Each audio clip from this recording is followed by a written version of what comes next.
From Carolla One Studios in Glendale, California, this is the Adam Carolla Show.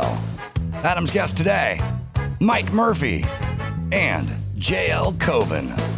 With Gina Grad on news, Bald Bryan on sound effects, Mark Geragos drops by, and Dave Damashek's here for good sports, and now, an earner who wasn't a learner, Adam Carolla. Yeah, I'm a grower, not a shower. I'm an earner, not a learner.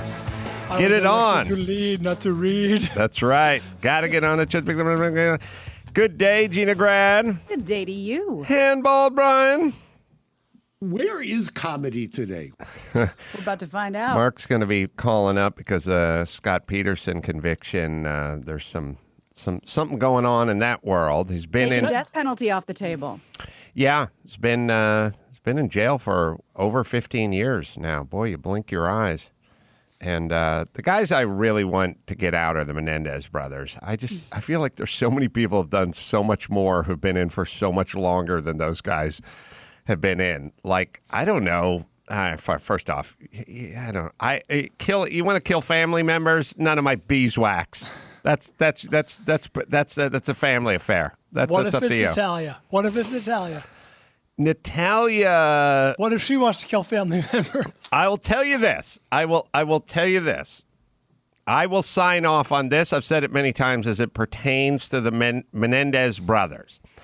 If Natalia walks into Sonny's bedroom, and that's probably the direction this would go, and she says to Sonny, hey, put down the Fortnite joystick for a second. I want to talk to you about something. And Sonny goes, yeah. And she goes, I'm thinking about killing mom and dad with a shotgun on Sunday while they watched Falcon Crest in their bed. And Sonny goes, this Sunday or this upcoming Sunday? Because Sunday tomorrow or Sunday a week from tomorrow? If that's his answer, then we deserve to be shot in our bed. Yeah, you've done something. If they agree it's a good idea or at least worth exploring.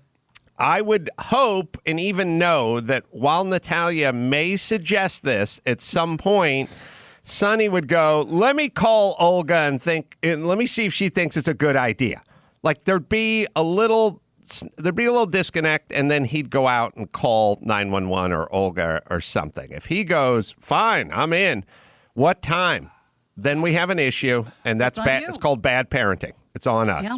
Yes. Olga's is a focus group for this idea? Yes. Well, I'm hoping that cooler heads would prevail. I'm just saying the Menendez brothers both thought it'd be a good idea to blow their parents away with a shotgun. So, again, nature, nurture. I had another thing I wanted to get into, which is, so Geragos is going to call in. I have this article that I'm very interested in. I was driving today, and I passed a guy, and I thought, I miss this guy, and maybe we'll do, Max Pata, we'll do a segment called Guys We Miss, but as I was passing this guy, I thought, I miss this dude, and he's a part of my childhood. Dude who drives his car with his shirt off. When I was young, I would see those dudes. Window down, cigarette hanging out, elbow out the window, shirt off, man. And you're not talking about Jeep guy who's like in no, surf I'm talking about Matthew McConaughey. El Camino guy. I'm talking El Camino, GTO, Matt McConaughey guy from Dazed and Confused. Dazed and Confused. Like I'm talking about driving earnestly with no shirt on. Not coming home from the beach, like jeans, boots, no shirt on. And it's like, why? Oh, because it's hot outside. It's like, I do like the shirt off guy because it's hot. Like your back sticking to Naga hide is no more comfortable than having cotton. For sure, it's 10 times less comfortable than you having some cotton in between you and that sun-scorched Naga hide bench seat you're sitting in. But not wearing a shirt, driving guy. I miss that guy. I miss cigarette hanging out of mouth while working on something else guy. Like guys physically got both hands tied up and is smoking. And there's no ashtray nearby. He's not setting it down. He's smoking while rejetting the carburetor with both hands. That guy exists in my front yard nearly every weekend. Oh, really? Two hands, cigarette hanging. Hey, Dawson, is smoking a cigarette while working on something with both hands in the satisfactory department. Once in a while, you guys have all had this happen, or like you sit down, you've carved yourself out a slice of pie or a piece of cake or something you probably shouldn't be eating, or maybe it's just some gooey Chinese food or something. And then at some point, somebody calls. And you talk to them on the phone while you're picking away at that thing. And then at some point, you hang up with them and you realize you've ate your slice of pie and you barely knew it. Like you didn't really enjoy it. You're too busy. You're in and out of this conversation. You're sneaking little bites and trying to chew quietly or something. And then you go, fuck, I just got all the calories without the satisfaction. Is it smoking the cigarette while you're out, hands engaged? Is that a less gratifying smoke? He just took a drag. It's a good sound. Yeah, if it's kind of like... you need to really pay attention to a cigarette. That's right. To really have it count, or they'll leave you. So if you smoke it while you're doing something else, sometimes I'll need another one because I didn't pay attention to it. It almost didn't count. Exactly. It didn't count. Yeah. Like it's like I could eat a wedge of pie if I was talking on the phone with my mom, and then when I hung up, it would be gone, and I'd be like, "Oh, now I need another wedge that I can enjoy." I didn't enjoy Dawson, that. If hopefully this makes him feel a little bit better. You tell me what's sexier, a guy working on his car with a cigarette dangling out of his mouth, or Gina on the phone with Marlis sneaking bites of cheesecake while I'm trying to talk my mom off a ledge about her cholesterol. What's sexier? They're both ultra sexy. Yeah. So I miss New poll. I miss cigarette while working on stuff guy. I miss shirtless guy in car summertime. I miss shirtless in full jeans and boots. Like I miss guys who would be wearing a leather belt, jeans, boots, and be shirtless. Because now you'll see shirtless, but it's board shorts. How committed are you to cooling off? You're wearing boots and jeans. Well, Look. then there is, and the guy I'll probably miss the most is guy who made his own camper shell. That guy's long gone. Specific. I was going to say that's a bygone era, man. Guys used to go at it and they'd make their own camper shell, and that was awesome. Plywood, redwood, knotty pine, TNG, like they would do up their own camper shell. Shit wasn't cranked out, and like stuff wasn't expensive. Stuff wasn't cheap. Like I could remember the first time I was driving my truck to San Francisco to try to do comedy. Like I wanted a camper shell so I could throw all my stuff in the back of the truck and pull into a fast food place and not get my suitcase ripped off or my duffel bag or whatever I had. And like I had to do a lot of like used shopping, like Recycler, online, try to find the camper shell that fit the bed and the year and the make of my truck. Like it was a big ticket item. Anyway, Maxwell, we'll put together a list of guys we miss. You know what the shirtless guy did a lot of that I find to be a bygone era, and it's unacceptable these days, but I kind of miss it. That guy would always refer to a woman he didn't know, like a waitress or anyone, as sweetie or darling or baby. And one he was boning as his lady friend. His old lady. His old lady or lady friend, yeah. I do like the lady friend moniker.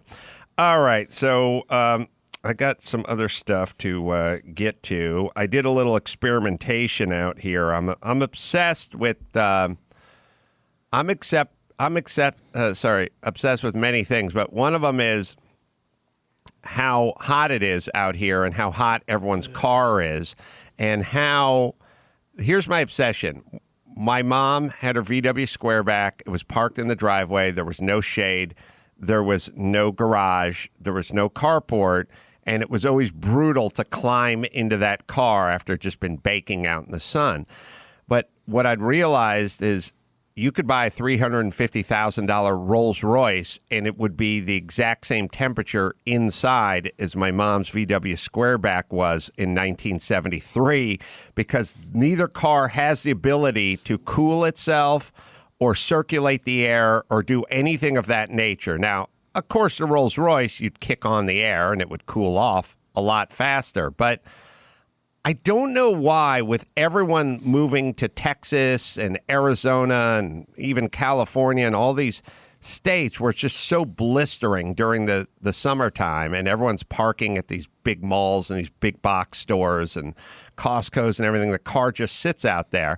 Now, I get there's something called remote start, like you can leave the Costco and like hold your clicker up and start your car, and that's all good, but it's 2020. You buy a Rolls Royce. Shouldn't it be circulating? Shouldn't it be venting? Shouldn't it have its internal computer going, it is now 117 degrees inside of this vehicle, and if it gets past 90, it's going to kick on and a vent's going to open and blah, blah, blah. Well, Gary, who helped us, basically the only car that really will cool itself, not vent itself. So the difference is, if you grew up in the houses I grew up in, there's no ventilation or circulation inside the attic, and the house is a sweat box.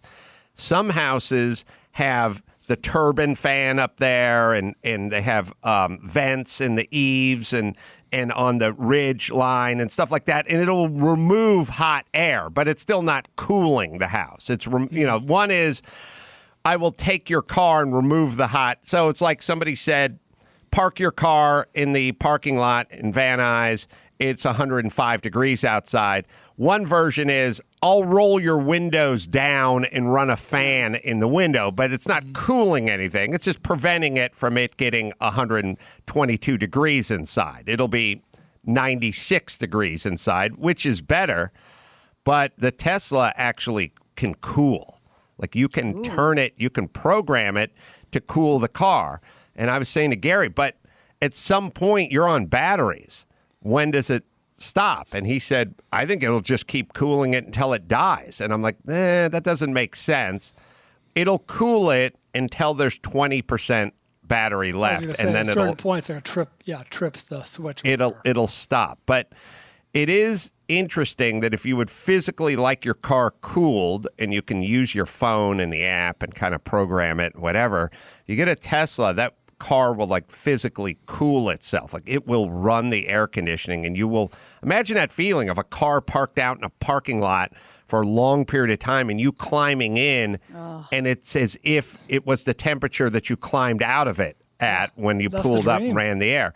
Well, that makes so much sense when you have an infant or a little one you're waiting to get in a car seat. You just kind of stand outside and put your hand in and wait to see if you can put him in yet, and you can't. Our move was roll down all the windows, and then put a beach towel down on top of the seat so the vinyl wouldn't fry the back of your thighs. You'll tell me when Mark hops on? Yeah. Okay. So I think the Prius vents. That'll vent, which is a step in the right direction. I don't think a Rolls Royce will do anything. Didn't a Mercedes have some version of like a vent? Which, again, it's better, but I don't know. To me, the Tesla physically cooling the car, that's a leap forward. That's a big deal.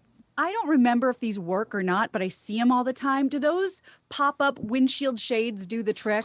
They do. Because I've Everything used them. helps. I mean, they're not magic. They won't like cool your car off, but they'll prevent the sun from blasting it. Yeah, I mean, there's a catch-22, which is your car's made out of steel, and it's sitting in the sun, and it's 105 degrees outside. All the window cracking and shields and all that kind of stuff that's up there, it's going to help, but it's still going to be 105 degrees when you climb into your car, and that's what we should be able to avoid in 2020. Also, I remember those shields. Back in the day, they got real popular, the cardboard ones, and the front side just had the shield on it, and the back side it said call 911 or go, which I think the people that invented the shield thought, oh, this is going to be great if people are carjacked or abducted or left in the desert or something, but nobody that ever passed one of those shields that said call the police ever called the police, because they just assumed the person fucked up when they put the shield up. It's as useless as a car alarm. It just annoys people. Nobody's coming to help you. The promise of the car alarm was so great. Like, oh, now everyone's going to know my car's being broken into. They were a nuisance immediately. Yep. Right. Never worked. If they did work, no one ever reacted to them. And quite the opposite. People would get angry because you'd be out and the car alarm was going off all night. And then when you take the two, now when you take now you take ammonia and fertilizer and blasting caps and put it together. That is the biggest dick in the world, the guy on the Harley with the baffles taken out of the exhaust who guns it going down the street and sets the alarms off. Yep. Ugh. Oh, I live in the valley. That is still commonplace. Oh, The yeah. only reaction anyone has to those alarms now is that my car? Right.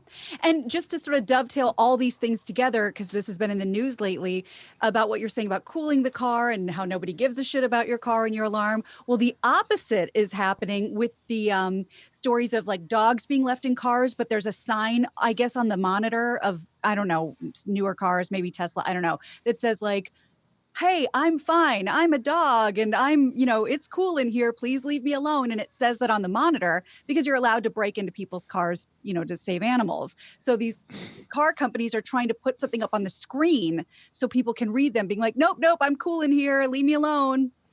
Yeah, they're going to, I would imagine, and if I'm inventing it, it already exists, but your airbag in your passenger seat knows whether there's somebody sitting on the seat or not. So it won't deploy in an accident if, in fact, there's nobody sitting on that seat. Okay, makes sense. I mean, you got to be over 40 pounds or something like that. But the seat knows, the airbag knows if you have a passenger or not. Be a colossal waste of material and time for that thing to fire off when, in fact, it didn't need to. There's going to have to be motion sensors in a car now, right?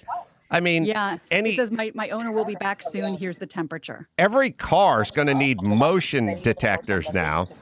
Oh, here comes Mark Geragos. Mark, can you hear us? I can hear you loud and clear, Adam. How are you? I'm well. Before we get to Scott Peterson, I heard the news that San Diego and Orange County opened up today. Of course, not Los Angeles.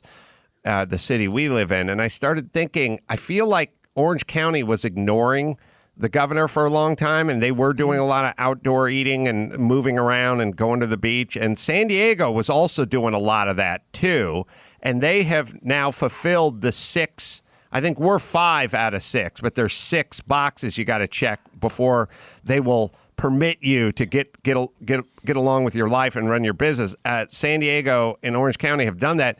Could they have herd immunity? It seems like a lot of these places, like New York and maybe San Diego and maybe Orange County, maybe it ran through them because they all just sort of went out and did what they did. Mark, do you have thoughts? I will tell you that I vividly remember the protests in San Clemente because it was right in front of our hotel.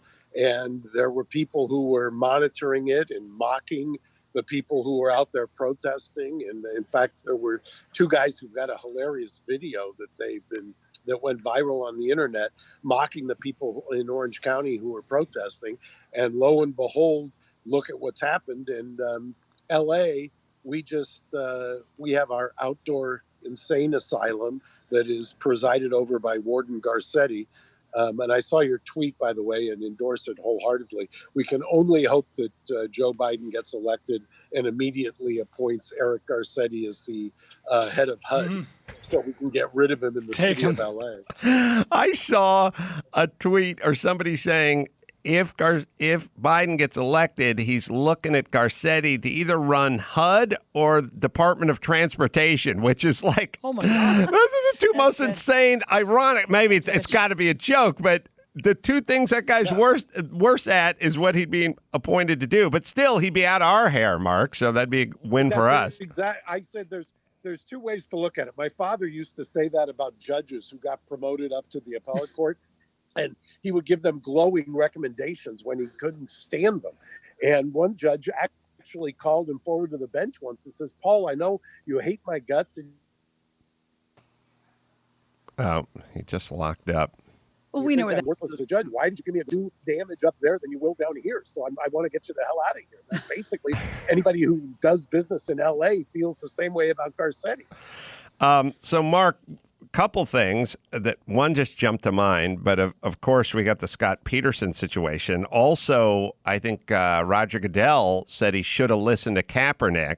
I don't think he means it. I just think he's saying it because he has to. But I'd be interested in your thoughts on that. But first, let's talk about Scott Peterson. So, Well, today I feel there's a little bit of vindication this week, both on both counts. I mean, 15 years ago, I remember saying at the time that what the prosecution was doing in Peterson's case was outrageous. They sought the death penalty, and the only reason they sought the death penalty, and they were pushing the judge to do what I kept arguing was unconstitutional at the time, was excusing jurors who were anti the death penalty. And I said, Judge, that's not the law. You have to ask the next question is, can you set that aside and still judge it? Because I knew what they were doing. They must have known what they were doing. They couldn't be that stupid. And basically, they wanted pro-death penalty jurors and not people who were against the death penalty, because generally people who are pro-death penalty are more prosecution-oriented. They were looking for a conviction. And, the California Supreme Court today unanimously reversed the death penalty on Peterson and cited that. The one issue I would take with it is, if you're saying that the jurors were selected and unconstitutionally, then how do you say that the verdict on the guilt still stands? So I have issue with that. And to all the geniuses, the future Cardozas on Twitter, who are saying, yeah, but why are you defending a guy who killed his wife and unborn child? He's always maintained his innocence. I saw nothing in that trial that made me think that he was guilty.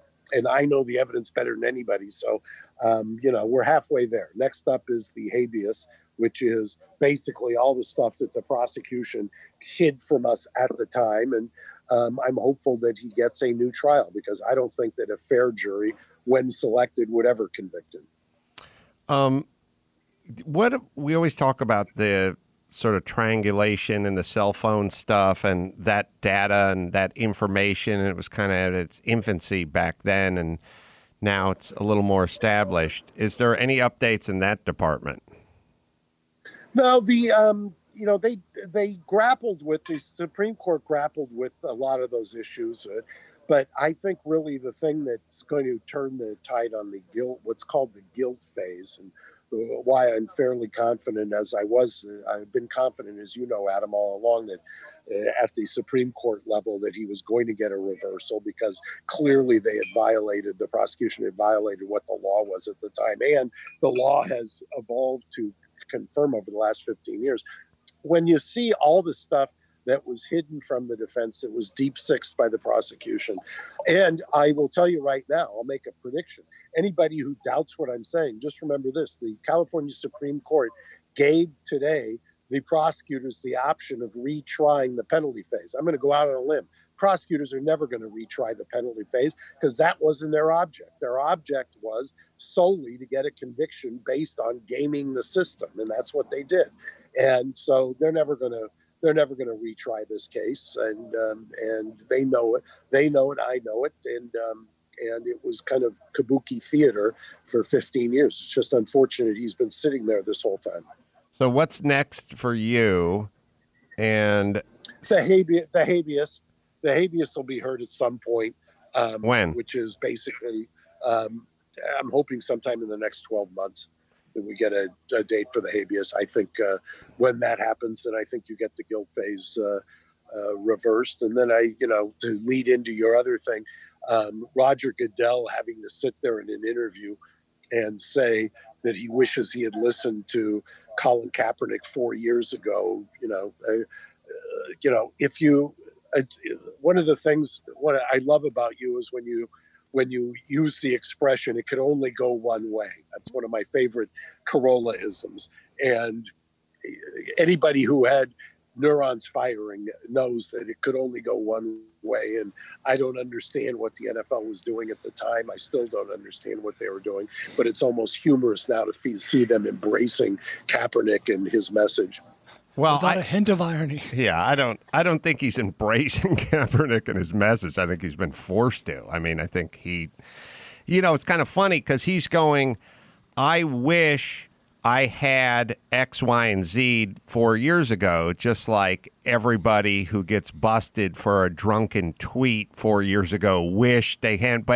And it's true, you do. But do you wish you hadn't done it because you're remorseful, or do you wish you hadn't done it so it doesn't exist, so it's not on the record, so we're not having this conversation? I'll take it one step further. If you really believe that, Roger, then release, under the protective order, release your deposition transcript for the 3 hours that I questioned you and see what your answers were back then for 3 hours. Because I think it would, I think he would rather resign before he would release the transcript of his testimony, under oath testimony 4 years ago. Well, maybe Boring Cop would have more insight, Ben, on this particular subject, but Kaepernick is, we're at the end of the road here, right? I mean, I know you can't say that, but I just mean, if he's not going to get a training camp, if he's not going to be in a camp in the next 3 days, that's kind of, the window's going to be painted shut on his career in the NFL. Is that doom and gloom, or is that accurate? I don't know. I mean, maybe, who knows? Maybe somebody may wake up at some point. I can't. When it comes to Cap, I've stopped predicting because it's almost insane to me what has happened. I mean, take a look. Here's a guy who the NFL's biggest sponsor, Nike, has signed him to a very lucrative endorsement deal. One of their other biggest sponsors, if you will, is ABC, which is owned by Disney, which has also signed him. And so their compelling argument, the only argument that they ever used when we were suing them, was that he was bad for business. That's been proven wrong by their biggest sponsors. So if there was an owner who knew what he was doing, he would sign him and he'd make it back on related merchandise alone. It's mind-boggling to me that they haven't. So, and that's not to even talk about his football prowess, because this guy was a top 10 quarterback against anybody. Brian?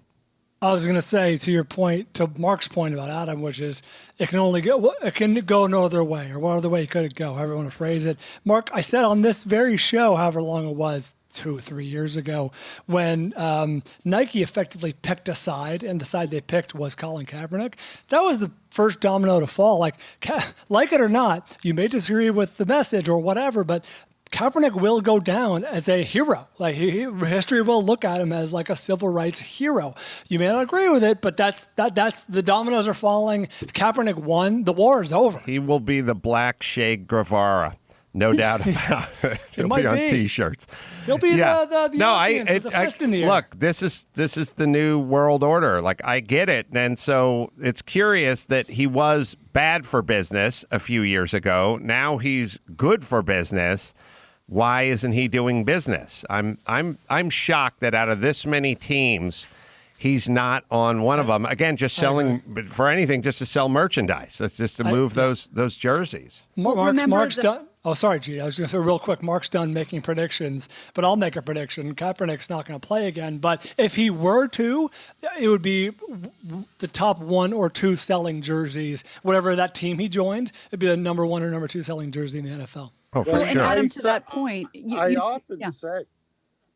often said when Eric Reed was at Carolina that if you had a Kaepernick number 7 Panther jersey, you wouldn't be able to make them fast enough. Gina, go ahead.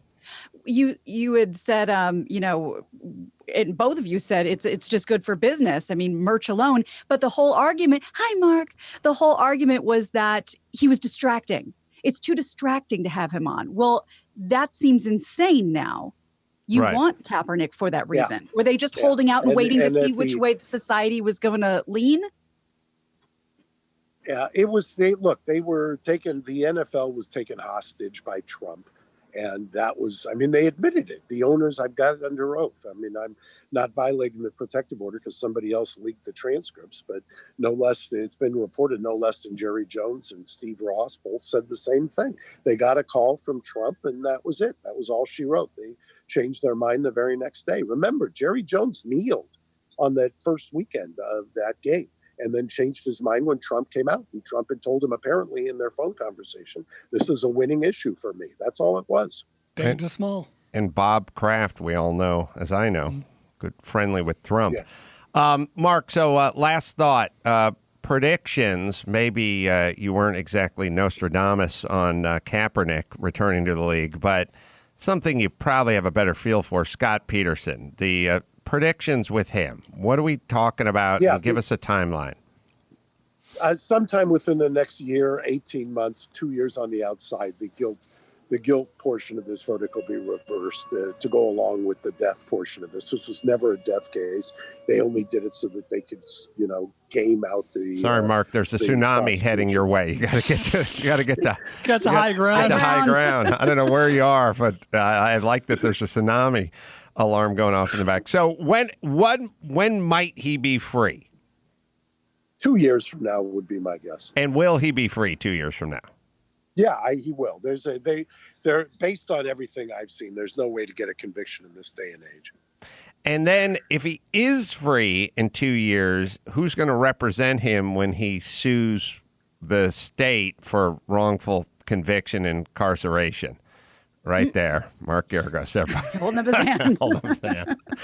Hey, Mark, I'll give you some plugs off the. I'll let you get back to your Waldorf salad or wherever the hell you are. It looks so much better than you. You could tell the just how Hamptons like this is. Yes. So enjoy, and Mark, thanks for the insights. Okay, bye guys. See you in Salt Lake City, Goodbye. God willing. Okay. Yeah. Bye guys. See you, Mark. Reasonable Doubt, obviously the podcast, and then the book, Mistrial, which Dawson voices, and that's available on Amazon. And then you got all this restaurants, Engine Company, number 28, 10E, and all that kind of stuff as well. Mark does go pretty in-depth about the Peterson case, and it's a very, very compelling chapter. So check that out.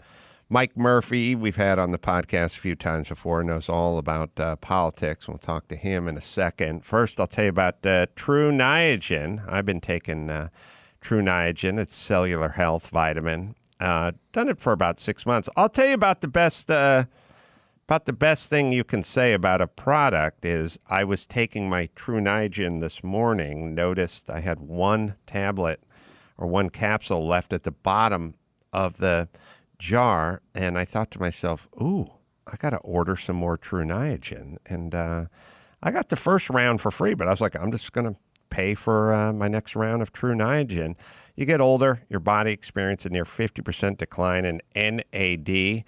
I've been on this stuff for a while. Drew's been on this stuff for a number of years now. It's backed by Nobel Prize-winning scientists, clinical research, and global regulatory approvals as well. Support cellular energy and defense. Visit TRUNIAGEN.com. Use the code ADAM and get $20 off any 3-month plus supply through September 4th. It is True Niagen. All right, let's take ourselves a break, and then we'll talk to NBC analyst and political consultant Mike Murphy right after this.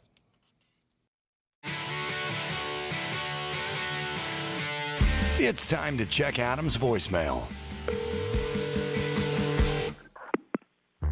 Hey, Adam, you talk about bad indicators for society like barbed wire on the street signs. I just saw an advertisement on the TV for ABBA bail bonds. So they're advertising bail bonds. And they say your 10th bail is free. So that sounds like a bad sign to me. All right now. You can leave us a message at 888-634-1744. Yeah. strong. The saddest one is that placard in front of the fire station that says, hey, drop your baby off here, judgment-free zone. Don't throw them. Safe abandonment. Don't throw them in a dumpster, and don't put them in a water balloon launcher and fire them toward the neighbor's house. Just go ahead and dump them off here in his little wicker basket. No questions asked. He'll be eating chili by this evening. Mike Murphy is joining us. Mike's been on the show more than once. His podcast called Hacks on Tap with Mike Murphy, of course, and David Axelrod, available on Apple Podcasts and Spotify as well. Axelrod was chief strategist for the Obama presidential Campaign. Sorry, I read that wrong. But anyway, you know Axelrod and you know Mike now. Good to talk to you again, Mike. Good to have you guys with me today. I'm excited. Where are you at physically? I'm in Los Angeles. We were hiding out in rural New Hampshire on a big lake up there, and we flew back yesterday so I can live without air conditioning or biological safety. So, yeah, it's good to be here. Boy, I'll tell you, the notion of like a lake house or a hunting cabin or something always seemed weird to me, but now more than ever, right?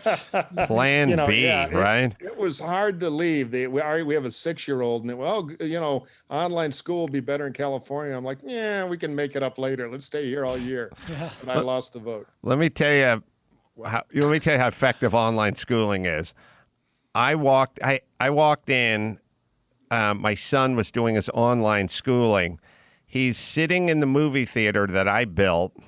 He's got the chair half reclined, and there's a 13-foot screen up showing NBA pregame playoff action with the sound down, of course. So he's sitting on a computer posing as a student while watching the NBA on a giant television. And look, I don't know if it's breaking union rules or if it's breaking some sort of Privacy Act thing. But if I'm a teacher, I've got to say, swing that computer around every 15 minutes because there's no way you're not sitting in front of a TV set just watching Beavis and Butthead with the sound down, half checked out to my instruction. So, Mike, I guess we should just go over first the RNC starting. Just started. The DNC was last week. Thoughts? Well, I thought, and I'm an anti-Trump Republican, but I'll try not to be the East German judge on this. I thought the Dems had a pretty solid convention. I mean, I've spent my life screaming at the TV set during Democratic conventions because I don't like all the identity politics and the class warfare and everything. But what they had to do was prop up Biden because everybody's got an opinion of Trump, love him or hate him. He's the incumbent. Right now, the country wants to fire him. Biden's not as well known. And so they had to fill in the story a little bit. And I thought they did a pretty good job. And I thought Biden had a solid speech. So if I were a Democrat with all the, COVID problems of doing a convention that's more like a telethon and at its worst, the world's longest State of the Union response, I thought they did pretty well. Now, the Repubs will try to tell the Biden story this week, and it's not going to be nearly as pretty as the Biden version. I think what you might see, and this could be comedic, is the technical people the Republicans have to put this thing on, which is hard because you got a lot of non-professional talent, live cues, and some pre-packaged pieces, is a much lighter team than the Dems had, just because Trump kept changing his mind on if there'd be a real convention or not. So you could have kind of a bad telethon presentation for the next couple of days. Though if I were Biden, I'd still be worried because even, an artfully thrown acid is still thrown acid, and he's vulnerable. So I think they'll probably do a pretty good hammer and tong number on him, even though the media will scoff at it a lot. Yeah. I thought the Democrats did a pretty good convention, and Biden came across well. It's a little too much move from the darkness into the light. Like we're getting really waxing kind of poetic about society, and I opening your heart and embracing love, and I'm bothered, but I'm not wired that way. I'm wired super nuts and boltsy. Like I just want to talk about policy or school choice or not having school choice or vouchers or anything, tax rates, anything. And I know they don't have to do all that, but at a certain point, it gets very whimsical. And I also kind of wonder, and I'm curious about all you guys on this. Like I watched the first night. I think Eva Longoria sets the thing off. It was like probably the first night. And then it's like, all right, we have the Hispanic lady, and then we have the black lady, and then we have the black lady, then we have the actress lady. And I'm like, is there any room? Like it feels a little insulting. It's like, I get it. You're kind of appealing to this group, but at a certain point, if you're going to open it with 4 human beings, I don't know, put one dude in there. It all feels like it's pandering, I guess is what it is. I mean, if I were a black female, I'd feel like they were pandering to me constantly. Does Does it come across that way to you guys? Not pandering, but yes, going out of their way to select this person over that. You know what I mean? Like that, it was definitely selected for. Well, a it's like reason. 4 nights in a row, 4 women in a row. Right. Obviously, that's a very clear choice. right, which feels like pandering if I'm a woman. Yeah, but I would imagine the focus grouping that goes into deciding these things is so airtight and is so extensive that what they got from that information is this is what people want.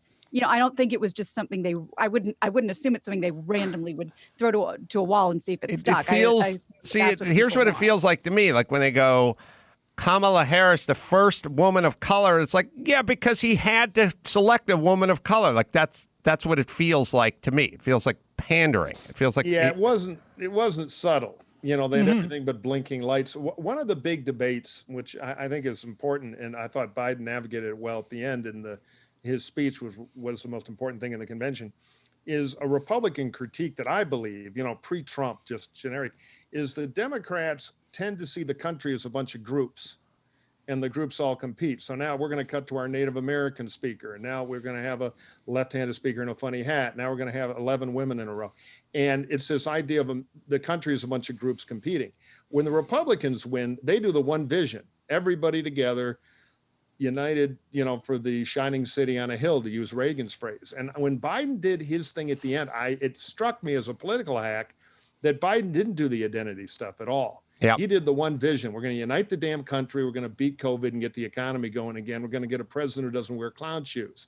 Come on and join. It was a different vibe than most of the convention. And I think politically a better vibe, because the group versus group versus group stuff, if you're not a member of a group that gets top billing and you don't define yourself that my political choices are, you know, dictated by my DNA, it's a bit insulting. So I agree. And night one was the worst. I mean, they really kind of hammered it, not in an offensive way. I didn't really disagree with kind of the idea that there's a lot we can do in America to move everybody forward. But I just felt like it was playing the piano with a catcher's mitt, you know, just a lot of lack of subtlety to it. Yeah, the group thing scares me. I feel like it's definite. There's repercussions to the group thing that we've not really felt. You telling every young black man there's a target on your back. Check with me in 10 years and tell me how that goes for that young black man or that group. It's amazingly destructive. It's insanely destructive to put out there, and we shouldn't be putting it out there. But okay. Mark Geragos is back. He's got Colin Kaepernick. Okay. But I hate it, but fine. We'll see what happens to that group. I predict not good things. I didn't see that many Asians represented because Asians don't care, because Asians go out and kick ass. They don't really need someone who looks like them in a position of power because that person won't do anything for them. Somehow they get it.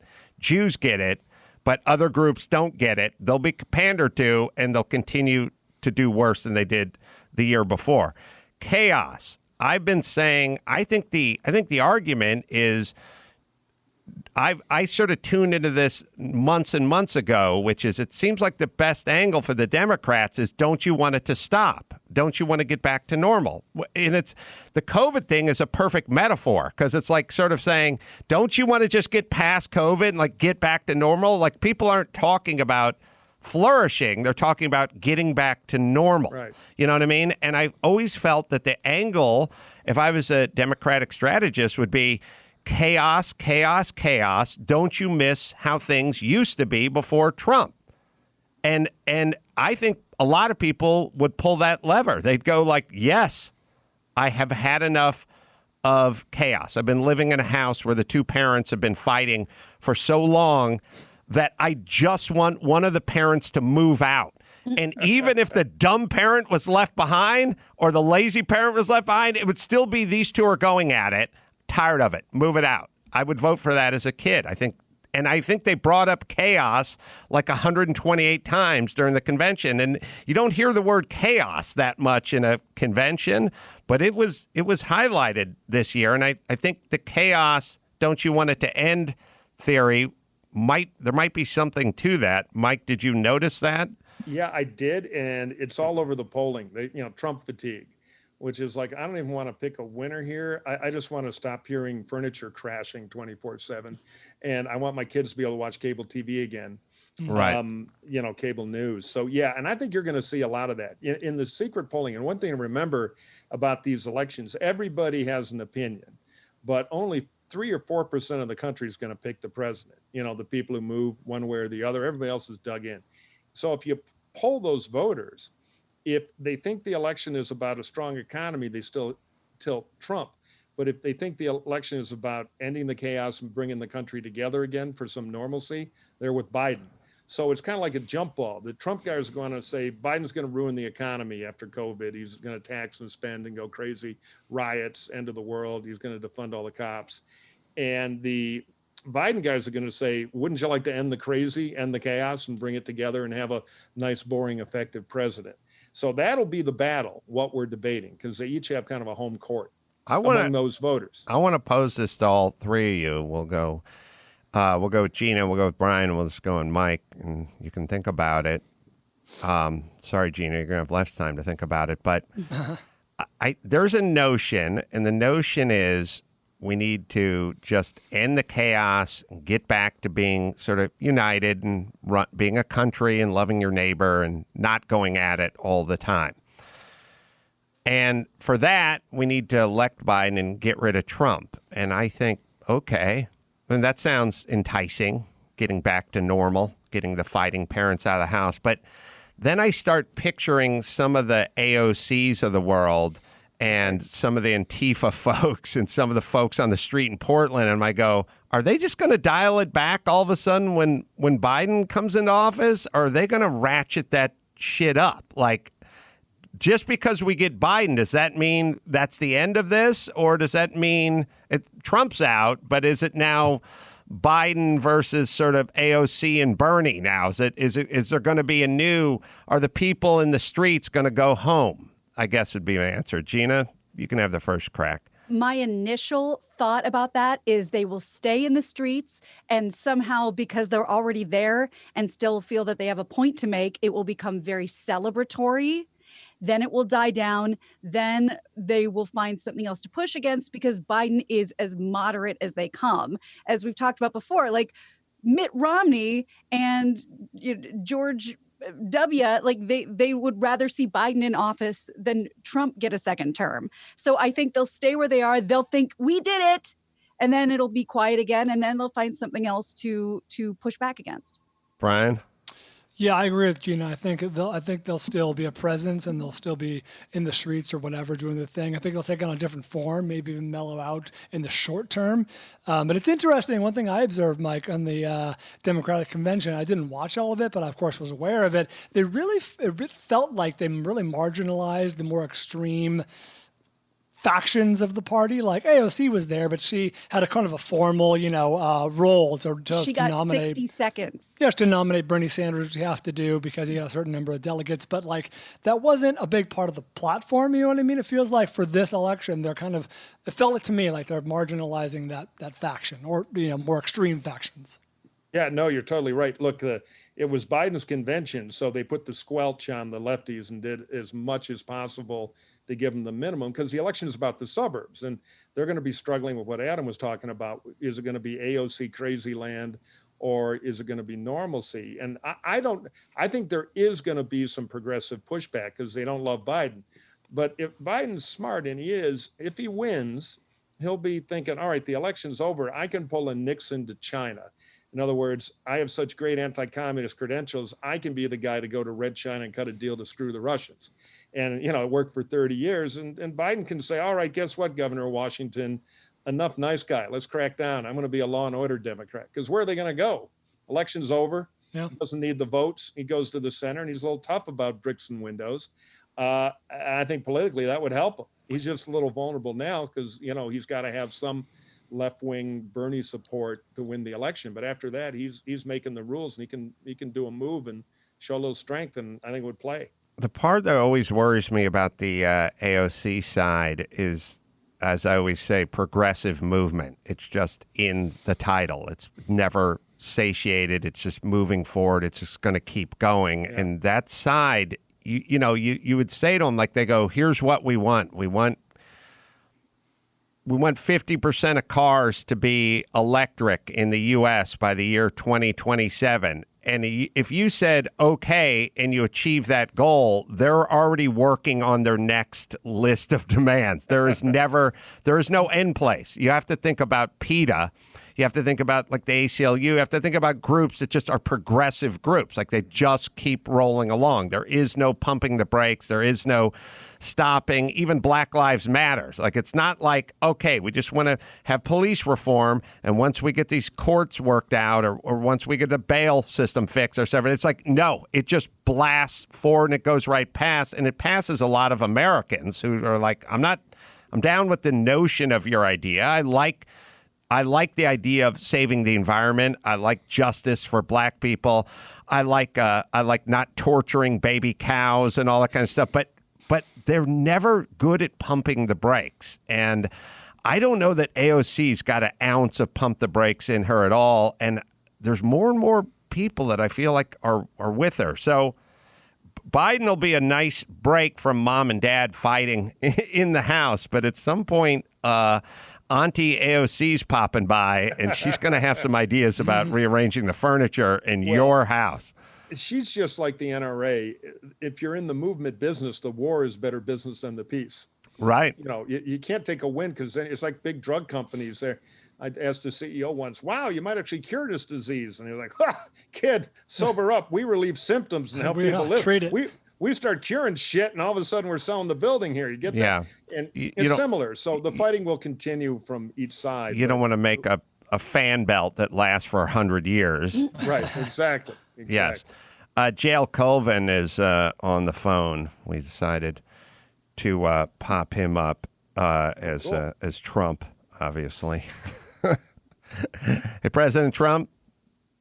Connecting to audio. Oh, he's connecting to audio. Yeah, see, Trump's not good at that. Let's hope the convention goes better technically than this. Strong audio, I think. Strong audio. Yeah. Very big. President Trump, Mike Murphy I think he's predicting you're not going to win. We're talking about this chaos and that so many people just want to break from the chaos. And that if you would just go out and play a never-ending round of golf, that we could get back to a little peace and calm in this country. Well, I think it's very peaceful right now. I think we've got, if you look at the Democrat cities, they don't have peace, but we have great peace. I'm golfing a lot, by the way. Yeah, no, it was a metaphor of saying like just never stopping. Whose metaphor? No, I was using a metaphor. Oh, okay. Well, you can do that if you want. That's okay. But anyway, it's probably not even worth backtracking to that. But I think there was a taped conversation of your sister talking smack about you, and you had another family member writing a book about you. I mean, this can't. It's going to be a very uncomfortable Thanksgiving this year at Mar-a-Lago, right? Well, then Marianne Barry, as you know, was a mayor that smoked crack. No, so I knew right away she wasn't sort of somebody we could trust. No, you were thinking Marion Barry. Marion. Who did I say? I think you're talking about Mary. I think. Well, however you pronounce it, but either way, both of them smoke crack and can't be trusted. So, Jesus. Whatever she says, she's sort of an angry, wasn't a very impressive judge, by the way. So there's a lot of people who want to sell books and say nasty things, but we're doing great. We're doing great with many things. And you excited about the convention? I am. I mean, we're going to have actual people there instead of sort of Sleepy Joe's one-man show. So, we're going to have great energy, and I'm going to speak 4 times. Joe Biden only showed up twice in that little library, which was very weak. Mm-hmm. And then at the end for a very boring speech. But I'm going to be there 4 nights. It's 4 nights of Trump. It's like a sort of Netflix binge watch sort of thing. Brian, there's a rumor. question. Sorry, Brian had his Yeah, finger go in the question. I'm only phase. because you, Mr. President, because you mentioned Sleepy Joe. A question for both of our guests. Mike, maybe you can go first. I'm curious in your opinion. Over the last 10 days, 2 weeks, what narrative has taken a bigger hit? Joe Biden's hiding in the basement, or Joe Biden has dementia and can't string a sentence together? Because even I was on Drudge Report and they were lauding him with how good the speech was. Well, I think the whole idea of the Biden campaign was to come out and give a good speech to kind of knock that one out of the park, that he doesn't have dementia at all. So I think, Mr. President, you did a good job of raising the issue, and Biden did a good job of crushing it. Well, I don't know. I guess you could say that, but I think it was a disaster. Okay, normally they give longer speeches. He gave a very short speech. And I thought on night 2, he said he was Joe Biden's husband instead of saying Jill Biden's husband. So I think there's still a lot of questions there that need to be answered. And he's not getting any younger. I heard a conspiracy theory on the ride in, and I'm not a conspiracy theory guy, but somebody said, okay, well, then you can run with this one. You can run with this one, Mr. President Trump.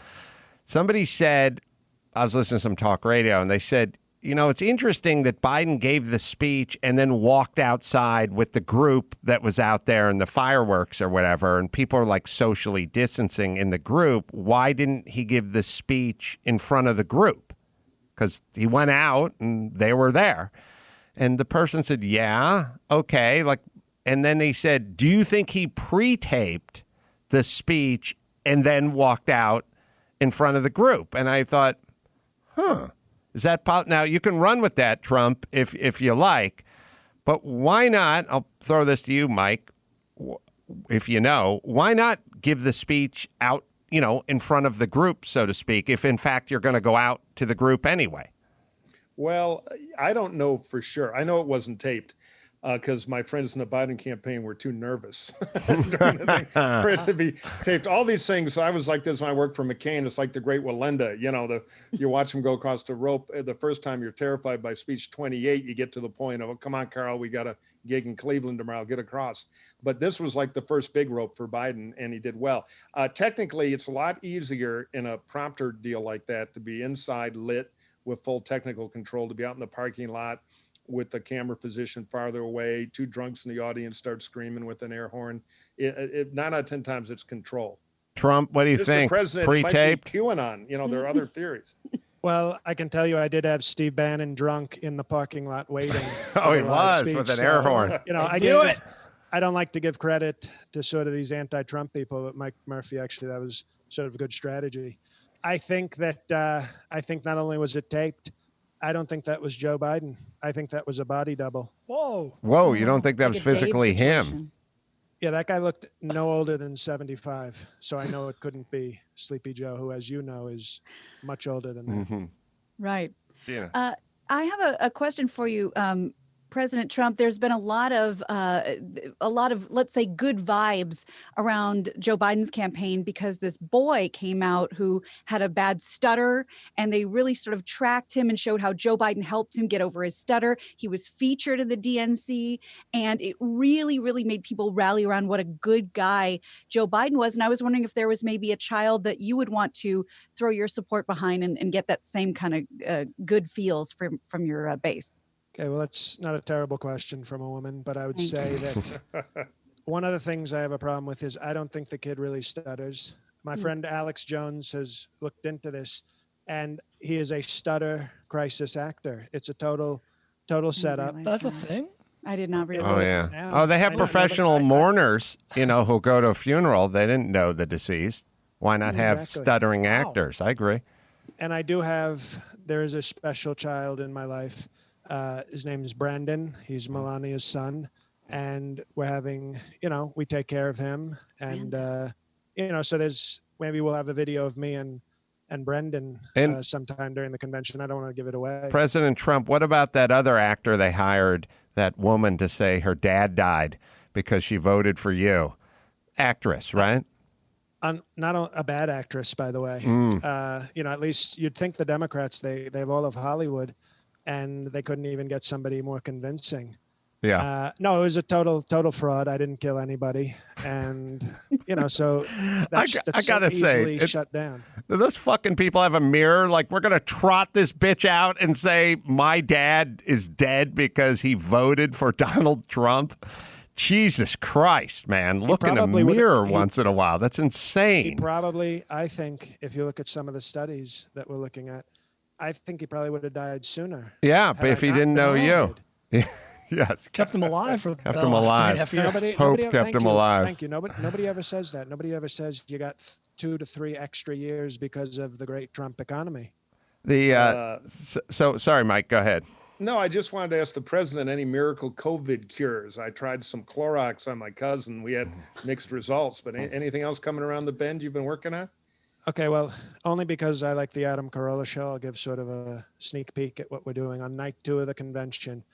We're going to have James Woods come out, and the demon sperm lady is going to milk him, to use a nice term, and we're going to, because he's sort of a demon, if you think, or you see some of the things he tweets. So that's going to be our sort of demon sperm sample, and we're all going to toast. So it's going to be, that's going to be one of our things that we're looking into. Wow. Unconventional. You would break right outside the box. That's what, this isn't going to be a Sleepy Joe convention. You would break the internet if James Woods came out there and agreed to be milked. By the way, speaking of old James Woods, I think Diggstown was on the other night, which was him. He was the boxing and Lou Gossett Jr. And in that, on a totally different subject, but sort of the same subject, I'll put it all for you. The highest grossing actor in the world. I heard this the other day. I was surprised by it. It's the celebrity who's been in the highest grossing movies combined over their career. And it's hard to guess, but it's an interesting guess. What? It is Sam Jackson. It's Sam. Son of a bitch. Oh my! See, President Trump does not get the credit he deserves. He really doesn't.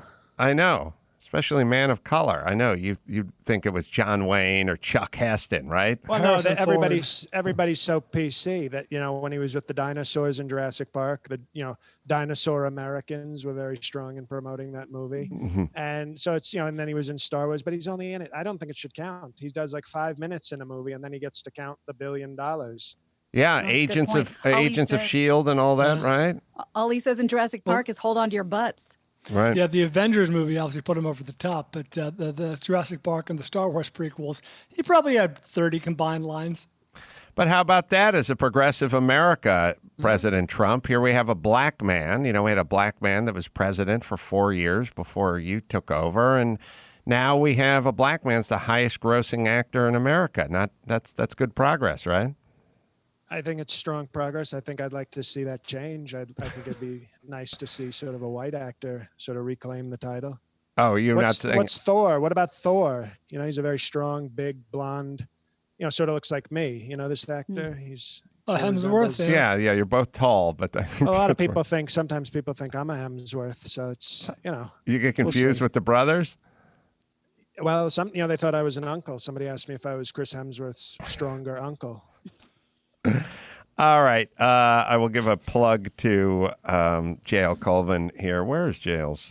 Let's see if I can find this. Podcast, Making Podcasts Great Again. It's available on Apple Podcasts and Spotify as well with JLCauvin.com. That's CAUVIN. Thanks, JL. Always appreciate it, brother. Thank you so much. Nice to be here. We'll talk soon. And I appreciate I like the low-key Trump. Everyone else I feel like is going way over the top with Trump. And it's funny, but it's like if you want to be a little more realistic, like if you ever interview Mike Tyson, he sounds like Mike Tyson, but he sounds like low-key Mike Tyson, and that's how you know it's Mike Tyson. Everyone else goes big Mike Tyson. It's not cartoon Mike Tyson, it's Mike Tyson. Same thing with Schwarzenegger. Right. Reel it in. Thanks, JL. Thank you, guys. Mike, let's ask you a question or two, and then we'll wrap it up and do the news. So predictions. What do you think? what do you think of polling in general? And is polling more difficult now than it was in the past in terms of people are easier to reach because we have technology, but are they as truthful as they were in the past? Or do you have thoughts on that? You know, the pollsters will tell you it gets harder every year because people just don't want to participate. 40 years ago, Dr. Gallup calling, it was like the president. Mm-hmm. Now there's so many polls, people don't value them as much. And most pollsters think they do play around a little bit. So what the pollsters do is they ask kind of cop interrogation tricks. Well, do you like Trump? No. What about your neighbor? Oh, he's voting for him 10 times. Right. So you have ways to kind of trick them out of their lies. The other problem, people scoff at the polling last year, but it measured the popular vote in the whole country and turned out to be pretty right. This year, it's going to focus more on the key states. Now, but the thing to always remember about polls is they are mostly a noise meter of what was on the media 10 days ago, because they're a trailing indicator. And so if something's all over the press, the polls tend to follow it. They don't do a particularly good job of predicting everything, though they tell you a lot about what people are hearing and what they're reacting to. So my guess is the good polling will be pretty accurate, but watch state polls more than the popular vote polls, because the Electoral College is the key. So it's Michigan, Florida, Arizona, North Carolina, Wisconsin, and I think I got them all. Then Wisconsin and Pennsylvania are the keys. Well, thanks, Mike. I hope you can check back in with us as we get Sure. closer to the election to, give us your expertise on it one more time. Hacks on Tap with Mike Murphy and David Axelrod, and that's available on Apple Podcasts and Spotify as well. And you can shoot him a tweet at Murphy Mike. Thanks, Mike. Thank you, pal. Enjoyed it, guys. Always good to talk to you. All right, let me hit Madison Reed Mister. Everyone knows that Madison Reed does a really nice job for the ladies in the hair coloring, and now they're doing it for the fellas, too, thus the Mister. You can take that gray and kind of blend it in a little bit. Take a little more pepper and a little less salt. It'll work with your beard. It works with your hair. You don't get that shoe polish look. Dan Dunn, was he telling us on the air or off the air? I can't remember. On the air.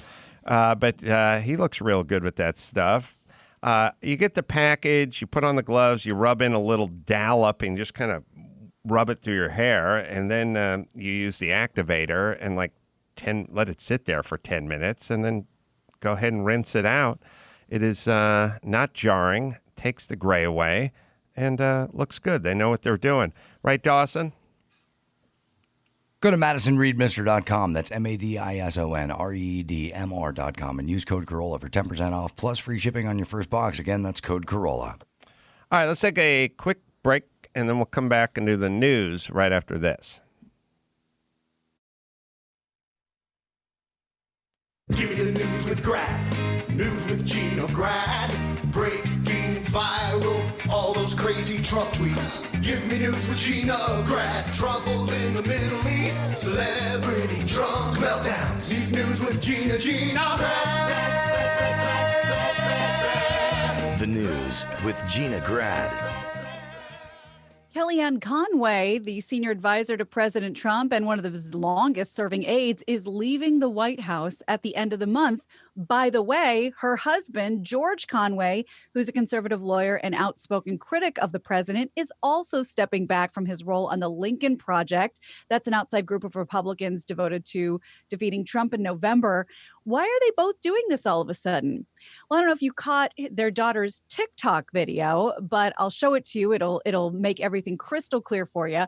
Conway's high school daughter has drawn a lot of attention for tweets about her parents and politics.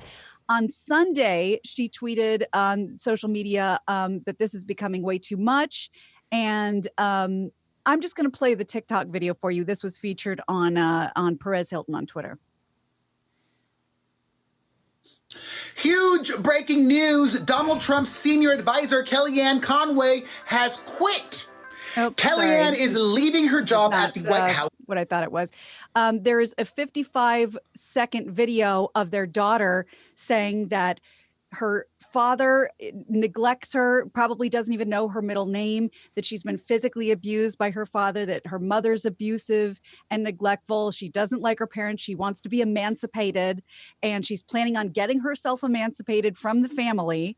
And the next morning, everybody announces that they're quitting their jobs and they have to focus on the family. And I believe Kellyanne Conway's quote was, "I need things to be a little less drama and a little more mama at my house." So everybody's quitting their jobs and going to take care of the daughter.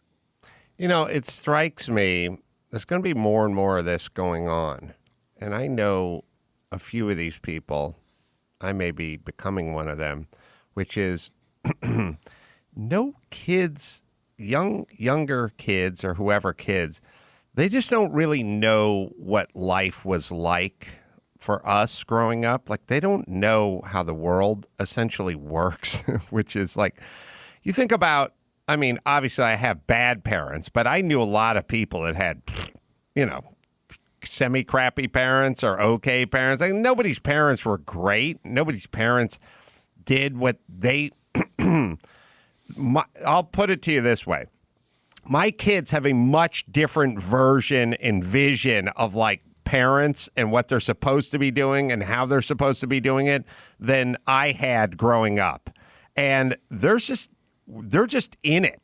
Like, I kind of realize, like, we're going to need a visit of the ghost of Christmas past or something. Like, I would need to take my daughter and about half of my son and sort of walk them through what life was like for human beings. It wasn't like, Dad, get out of the theater. I'm watching, it's like, you don't even know what theater. What are you talking about? Get out of the theater. Like, I mean, it is fairly insane what people can get used to. It's fairly insane where the bar is now for parents. I mean, you got to be your kid's best friend and you got to attend every whatever. Like, it struck me when I was walking with the great Vince Vaughn in my neighborhood 4 or 5 years ago now, and his wife was talking to my wife, and I was talking to Vince, and we were just walking to this local restaurant.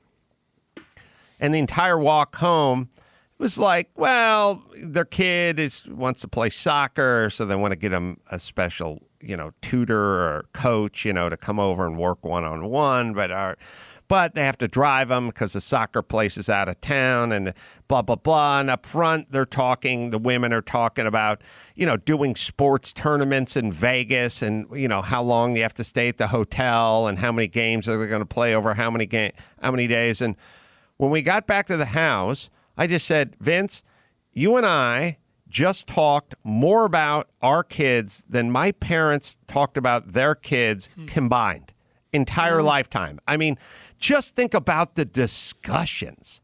It's just the discussions. Like, did your parents sit around and have long discussions about you? Like, Bryan is 11. Bryan is thinking about getting a retainer. Bryan is, and then someone else would come in, well, is Bryan going to play Pony League or is he playing Babe Ruth this year? He's playing Pony. The coach said, are you kidding me? My parents never had a discussion about me. Like, this notion of this love, we have to dedicate our lives to the kids. This is an insane new world. Like, I don't know what she's doing or what she's dealing with, but now it's worth it to see a couple seconds of it. She's not seeing it through the filter my sister saw her life through when she was young. That's for goddamn sure. Doubtful. Right. All right, here it is. Being their daughter, they don't give a shit. Like, they don't give a shit. My dad doesn't care about me. He's never cared about me. He probably doesn't even know my middle name. Which is really sad, but it's true. He never really cared about me my whole life. Adam's like, is that a problem? When I was younger, my dad physically abused me a lot, right here in this very room. And my mom, the same thing with my mom. My mom got me arrested. She's very, very physically abusive, very, very verbally abusive. I've been belittled and badgered my entire life. And I just said this to them, you guys putting on this whole show, they want attention. So, them putting on this whole show of them leaving, I guess, isn't really going to be effective. You know, I think they're just scared that I'm going to emancipate myself, which I am. I'm going to try. Hope. All right. We're talking about physical abuse, really? I mean, how physically abused do you think? All right, I'm telling you, everyone, I'll see you all in the cornfield. We took all the fucking kids, we put them all in charge. They're all fucking dripping with power. You want to know? I'll tell you the person who has the most juice at my house, my daughter, 10 times over her mom, me, Olga, Sonny, like the person with the most juice at my house. Or let's put it to you this way. The person who thinks they can do the most is definitely Natalia. She's she's like, if you walked, you know, like when I walked into the room and she was doing her Zoom, you know, classroom or whatever. Yeah. She's like, Dad, get out. And I'm like, I need a book. Get it later. Like, I mean, she thinks she's in charge of the entire house. It's our fault, but she thinks she's in charge of the house. I mean, kids are just fucking drunk with power now. This chick is drunk with power. She thinks her parents are there she's going to dictate policy at her house. I'm telling you, everyone thinks this is good. This is the future. Like this thing of like, we have to empower kids. Fuck that. It's not good. First off, they're all miserable. It makes them fucking miserable when they're, quote unquote, empowered. This chick's miserable. She's going to be miserable. I'm sure parents are horrible too, but so everyone I knew had horrible parents. Who cares? You grow up and you move out. That's it. Get away from them. And I know I sound like old man Carolla. You tell me how the society's going to work. You tell me how happy these people are going to be. They're all miserable. That's number one. I've never seen kids who had more who are more miserable. They live in 7,000 square feet. There's air conditioning everywhere. They have everything they want, and they're fucking miserable. Get used to it. Don't empower kids. Maybe she saw Ryan O'Neal and Shelley Long's Irreconcilable Differences when Drew Barrymore emancipates herself from the family. All right, kids, it's all the future. It's all the future. Let's look to them for every answer. Blah. Every impulse we have is fucking wrong. It's all wrong. It's never going to work. But okay, we're going to turn to the kids. They're going to tell us who's in power. Everyone's miserable. Everyone who has a bunch of shit is now miserable. The happiest people I know are the people who like work and go about their business and have like responsibilities and have a little gravity in their life. But anyway, all right, she's a delight. That'll be awesome. It's great. Fantastic. What else? Okay. TMZ reports that a storage locker treasure hunter hit a jackpot. They found an abandoned unit packed with Kobe Bryant stuff. And now one of the stars of Storage Wars is involved. So here's the deal. Just like being on the show, the storage units are auctioned off when the owner stops paying their bills. And you get like a teeny tiny look, like a teeny little look into the storage unit. But then, the door slams shut. So it's not like you can go rummaging around in there. You just see what you see and then you start bidding. The person scored the unit by paying $375. It took a few minutes. I'm showing you some of the items inside. I'll describe them in a second. It took a few minutes to realize the stuff inside belonged to Kobe Bryant. And was it Kobe's lot? Was it Kobe's storage unit? No, it was owned by Kobe's stylist, Derek Roche. So here's what's in there. 35 pairs of shoes, jerseys, Laker practice gear, a Laker All Access badge that says Mamba, tax paperwork, and a mink coat that TMZ says there are pictures of Kobe wearing. So the stuff has to be properly authenticated, but it's likely worth a lot. So the buyer called the Storage Wars guy, Rene Najota. I hope I'm saying that right. He's, possibly German on the show. He has experience, of course, finding buyers for high-end storage treasures. Rene bought all of the contents for how much do you think? From the guy. Oh, so the first guy pays $370. Mm-hmm. And then $375. Someone does it on the spot. He calls the Storage Wars guy and says, you deal with this. How much do you want for it? Well, we're right in the middle of Kobe mania now because of the date, right? 8/24 is Kobe Day. Absolutely right. In Los Angeles. And I saw ESPN was all over it.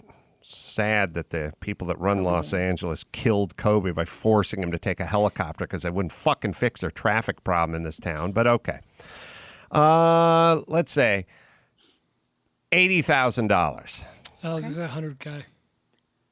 $13,000. Oh. That was shocking. A bargain at any price. I don't get the rules with storage containers. Like, you're not allowed to open them and properly assess the value of what's in them. That's what makes it fun. No, but there's also a law, right? Like, I mean, it must be. It's in the terms, I'm sure. Then. Yeah, you can stand where you're standing and they'll open the door, but that's it. And because you don't own it yet. Yeah, can't go inside. I'm trying to. So what I'm saying is I don't know what the rules are, Max Zapata, but I think there's a law that's like, so it's like somebody. All right, someone could take. My kids could take all my Paul Newman paraphernalia and fire suits and racing helmets and put them in storage. And then one of them could die, and then nobody could be aware of it, and then they just bid on it, like sight unseen. Like, what other auction works that way? I mean, I've been involved with plenty of car auctions. I've been involved with some real estate auctions, and you get to show up, walk through the house, look at everything, look at the car, check it out. You know exactly what you're getting, and then you bid on it. Yeah. Why does this, do you know what the law is, Max? Because I think there's some law to it. I don't think it's just for the game show aspect of it. No, but it's weird. But do you think it has something to do with it's somehow more personal? Because there could be paperwork, there could be more intimate items than something that a car would provide. I remember when, like, Paris Hilton let her storage thing lapse, and they found like herpes medication in there. By the way, So how bad does your herpes have to be where it's like, my medicine cabinet will not hold this bounty of medication. I need a storage unit. Why don't you bring it to the garage? No. I mean, we're talking about pallets of Zithromax. Pallets. You understand? Dating. Like an unending amount of Zithromax. I must buy a storage unit. Like, but I just felt like she should have been able to. I don't know how it works. All I'm saying is what other thing works this way where nobody gets to see it. You bet on it. They won't go through it, figure out the value of it, and then sell it on the open market. All right, I'll let Max Petta figure that out. I'll tell you now about Tommy John. The secret, staying sweat-free this summer. Well, that is Tommy John's summer-ready, ultra-breathable underwear and bras. I'm wearing my Tommy John. I'm wearing my T-shirt and the underpants right now. The best, breathable, cool, great for working out, great, especially if it's kind of humid out like it is now. You go for a hike, you work up a little froth, and it'll just dry on you as soon as you get home. Cool cotton underwear for men and for women. It's like having your own on-body AC unit. Tommy John, they do the lounge pants and the lazy day joggers as well. Soft, zoom-ready tees and polos. It's the best, everyone. So upgrade to Tommy John today for enhanced, super breathable designs. It's the best pair you'll ever wear. Or it's free, guaranteed. Tommy John, no adjustment needed, right, Dawson? For a limited time, go to TommyJohn.com/Adam to get 20% off your first order. That's TommyJohn.com/Adam for 20% off. TommyJohn.com/Adam. What else, Gina Grant? Since we're talking a little bit about auctions, a one-of-a-kind Mike Trout baseball card set a record over the weekend as the highest-selling sports card of all time. Really? The 2009 Bowman Chrome Draft Bowman Chrome Draft Prospects Superfractor signed rookie card sold for this amount, which you can guess. And I will tell you what that card beat for now the highest value back from 2016. What do you think it sold for? And you could round. Do you say 2016? Oh, that's when that. So it's like, I don't know, Brian, is it Honus Wagner or is it somebody like that or Babe Ruth? Like, what are the? Yes, I spent a considerable amount of my friendless childhood collecting baseball cards and researching them, and it was the Honus Wagner T206 that was the highest, as far as I know, the highest priced baseball card sale ever, something like $300K. So I would be really surprised if this was more than that, but Gina's got the story, so I'm going to go with 305. Well, when did that Honus Wagner card sell? That would have been the 90s. Right. So this is 2016 was the highest, right? Baseball card. Is it one of a kind or something? Baseball cards are super expensive. I mean, the real collector ones. It's a weird thing. It's funny because like guitars are collectible and guns are collectible and cars are collectible and they all have a little heft to them, you know. But Cardboard. the baseball card is literally a card. I'm gonna shoot for the moon here and go over $750,000.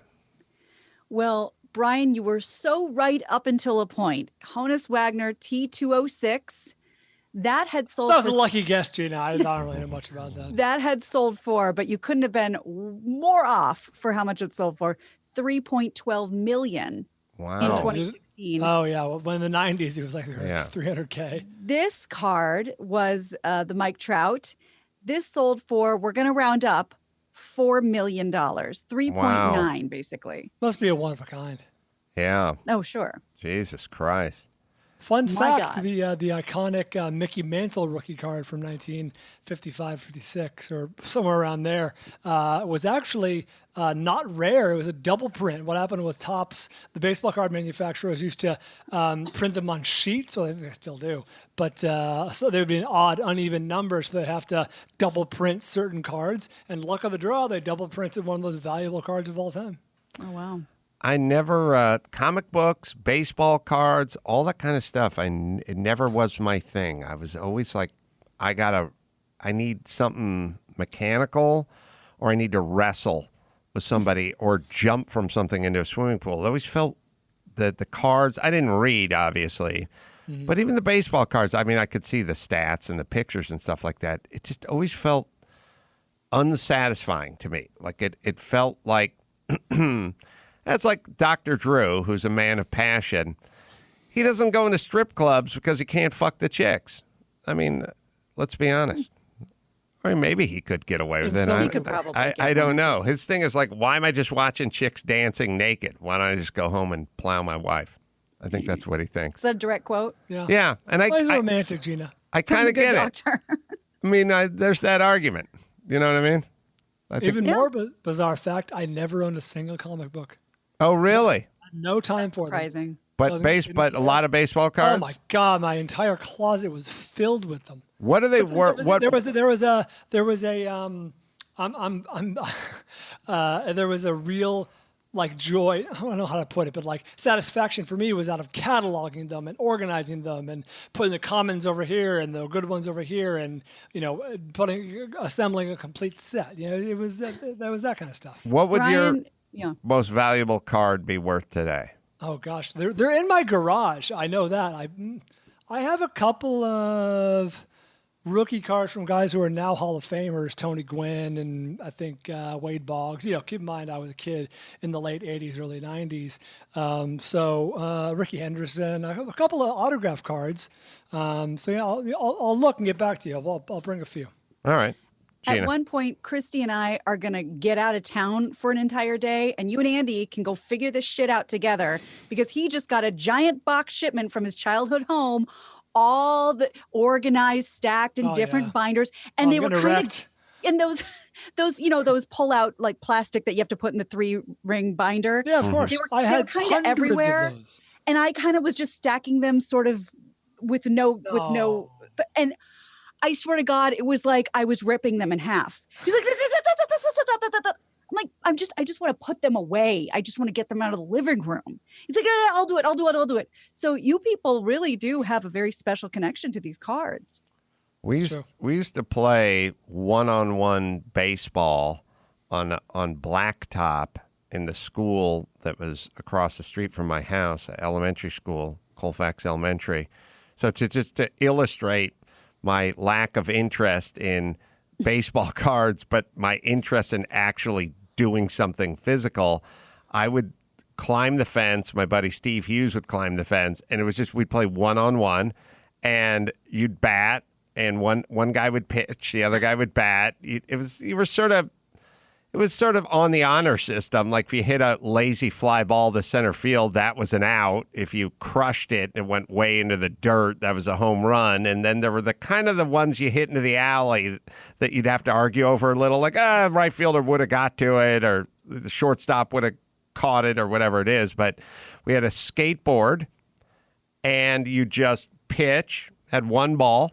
Ball was usually a home run ball from me from Little League that now had been put into service because, baseballs were $4. And pitch, you have to call balls and strikes, and you'd hit. It was amazingly satisfying. It sucked when you fouled the ball off and someone had to get on the skateboard and go rolling forever on the blacktop.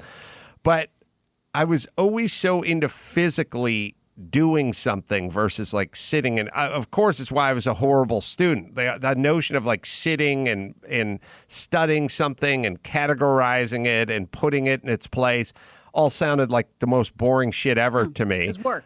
It was work homework. minus it was like staring at the sport without participating in the sport to me. But again, I was so hardcore when I was a kid that when I played sports, especially when I played football, I would always look at the referees and the coaches, and I'd feel sorry for them.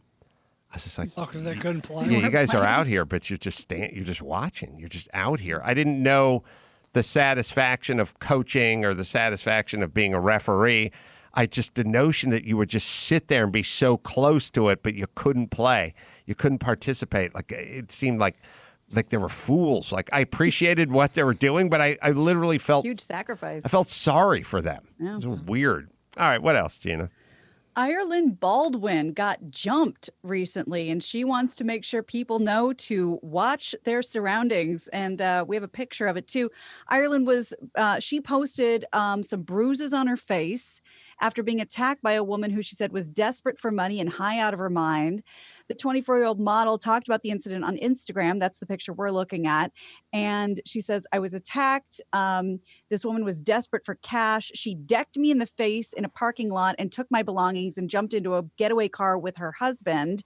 Ireland, who's the daughter of Alec Baldwin and Kim Basinger, said police eventually arrested her, the woman that jumped her. Well, let me tell you the good news. Yeah. The good news is later on, the woman who attacked his daughter and male driver tried to take Alec's parking spot at a stereo store, and he ended up randomly just kicking the shit out of that person, not even knowing that it was the same person that attacked the daughter earlier.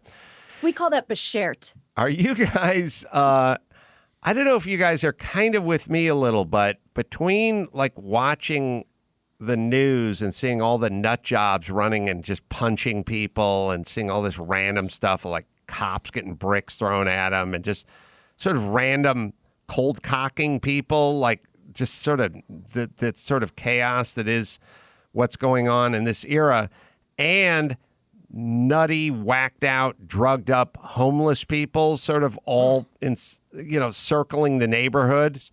I who don't have any real sense of self-preservation, I found myself like walking and passing people and kind of keeping my hand a little higher than in my pockets, like wondering, there's a lot of like folks just cold cocking people like on the street, just coming up and whacking people in the head and stuff. Like this is a little bit of an epidemic. I know part of it is the time we're in, but I don't know. I feel a little weird walking past strange dude standing on the corner now. Like I've got more thoughts about it than I formerly had. And, I'm not running serpentine, to the mailbox, but I have like a little head on a swivel, like who's around me. I don't know. It's kind of a thing. It's like what everyone's doing with a mask now. You're walking down the trail. You see someone walking toward you. You give them a little berth now. You give everyone their room. Just a sort of general situational awareness. Basically, you're walking now like a woman in general. Yes. Yeah, that's right. Yeah. That's You're right. always being like, I don't like that group. I'm going to cross the street. I don't like that dude's hanging out of the corner. I'm going to give him a wide berth here. I still throw like a dude, thank Christ, but I'm walking like a chick or an Egyptian. Right. I know it's true. This is the sort of thing of like, it's getting dark. It's a little late. I don't want to go out. Maybe I should have someone. Maybe I should walk with somebody, or maybe I shouldn't take the shortcut through the park. It's dark outside. Like, yeah, those kinds of thoughts that never really entered the mind of the 6'2", 200-pound able-bodied guy who used to box. Now I'm starting to have those kind of like, steer clear of this. Yeah. There's a group of people over there. Go the other side of Two the street. things I never, ever, ever do at night, and I could see at least one. I could see one of them being I don't think anyone should do. I never get gas at night by myself ever because there's Good too idea. many It's a good weird. idea. There's too many weird dudes hanging around the gas station, and I never go to the ATM at night. And I would beseech anyone to follow me on that. I did a daytime gas run, and I think I'm now at the point where I'm only going to get gas at night because We'll balance each other out. I fired up the Aston Martin. Oh, Max Pat, I took a couple of pictures on my phone to see how good that car looked, but I fired up the Aston Martin that sit in the back of this shop. That's the one in the back of this very studio, right? And it's been sitting back there for like 8 years, maybe buddy, more. As long as you're doing the podcast. Yes, it's been there. And first things first, we tried to fired it up, and the battery just exploded, like literally exploded. I mean, you could hear it, smoke coming out, everything. Fixed it all up, got a new battery, blah, blah, blah, got it sort of up and running. It's a finicky British car, but got it running, got it out there, started driving it around over the weekend, went in at 1 or 2 o'clock in the afternoon on Saturday to fill it up with gas, got out of the car. It draws some eyeballs because it's a really slick looking car. A couple people at the gas station, we're looking at it, walked around, couldn't figure out how to get the gas filler lid to pop open. Like went back in the car, started pushing buttons. It's a weird English car, and I forget if it's supposed to pop or you do it with the key. It was no poppage, no nothing. And then I had to pretend like I didn't want gas anymore. So I had to kind of go. Prices are outrageous. Good day. I didn't want to go like I don't know how to fucking pop the lid in my own car, but I hadn't driven it in 10 years. I was like, I've been thinking about this whole gas thing. I'm not really going, I'm not going to Nevada. Just going home, maybe to work and back. So, maybe another day. And I got back into my car as if I thought about gas. But, I let discretion be the better part of valor. And I got back in my car, drove away. And I don't know if everyone just thinks I'm a total ass or what I was thinking, or obviously I didn't know how to. We've all seen the person turn around and go to the other pump because they pulled up the wrong side, but I literally had to go home. And then when I got home, I had to go look up a video, Aston Martin DB9 can't get gas flap open. There's a video for everything on the internet now. It's like, pop the trunk. There's a release button that you can get to underneath the thing. If it won't open on its own, it's stuck, but there's an emergency release that's in the whatever. I took a picture of it because I thought you guys would enjoy it. Yeah, it's Aston Martin Racing Green, and it has a beautiful burgundy interior. And people think that the red wouldn't go with the green, but that's a very English thing. The red interior with the green exterior. You're yes. 100% right about the video being for everything, especially if you're a parent of a young child, how to open the stroller, how to snap in the car seat, because there are plenty of times you're like, fuck, how do I do this? But the worst thing about the video, and Adam, I imagine the car guys who make the videos don't succumb to this, but the fucking people who do the strollers and the car seats definitely do. You want to know, like, how do I fold this thing up, or how do I unfold it, or how do I click it in? You click on a video, it's 5 minutes long, and the first 3 minutes are the history of car seats. Car seats were first invented in 19. Right. It's like, I want to know how to click this thing in. Yes. There are videos about how to install a sewage injection pump, like below grade, below the sewer line. I mean, I'm not that guy, but my God, if you want to know how to do anything, there is some dude on the internet who's telling you how to do it. Yep. And it's pretty magical. Like, I don't think that people really totally and fully appreciate the fact that I drove home. I popped on the computer. I just typed in the car, gas lid jammed or popped or button or whatever.